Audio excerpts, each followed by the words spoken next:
Have you not heard of that madman who lit a lantern in the bright morning hours, ran to the marketplace and cried incessantly, "I'm looking for God, I'm looking for God." As many of those who did not believe in God were standing together there, he excited considerable laughter. "Have you lost him then?" said one. "Did he lose his way like a child?" said another. "Or is he hiding? Is he afraid of us? Has he gone on a voyage or emigrated?" Thus they shouted and laughed him to scorn. But the madman sprang into their midst and pierced them with his glances. "Where is God?" he cried. "I will tell you, we have killed him, you and I. We are all his murderers. But how have we done this? How were we able to drink up the sea? Who gave us such a big sponge to wipe away the entire horizon? What did we do when we unchained this earth from its sun? Whither is it moving now? Whither are we moving now? Away from all suns? Are we not perpetually falling backwards and forwards and sidewards in all directions? Is there any up or down left? Are we not straying through an infinite nothing? Do we not feel the breath of empty space? Has it not suddenly become colder? Is not more and more night coming on us all the time?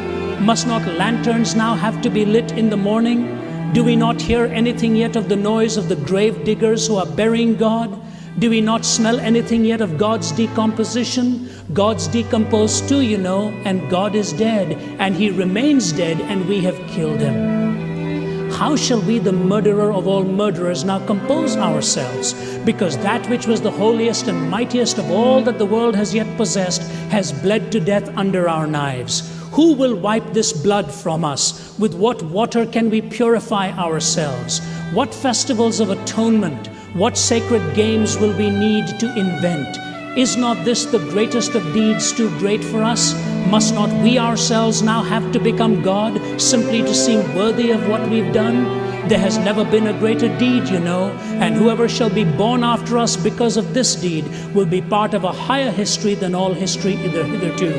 Here the madman fell silent and again regarded his listeners.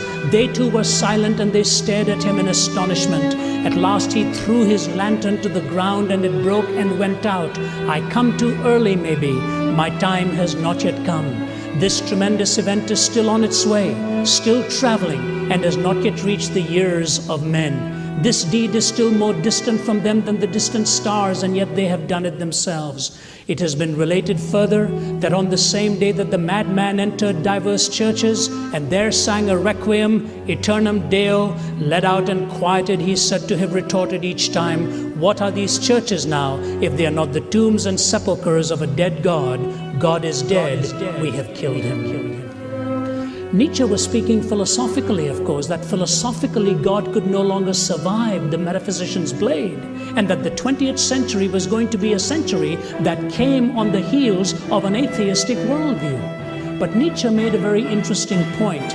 He said this: some of these ideas would take time, and over a matter of time would finally make its impact. I think the American scene is one of that genre.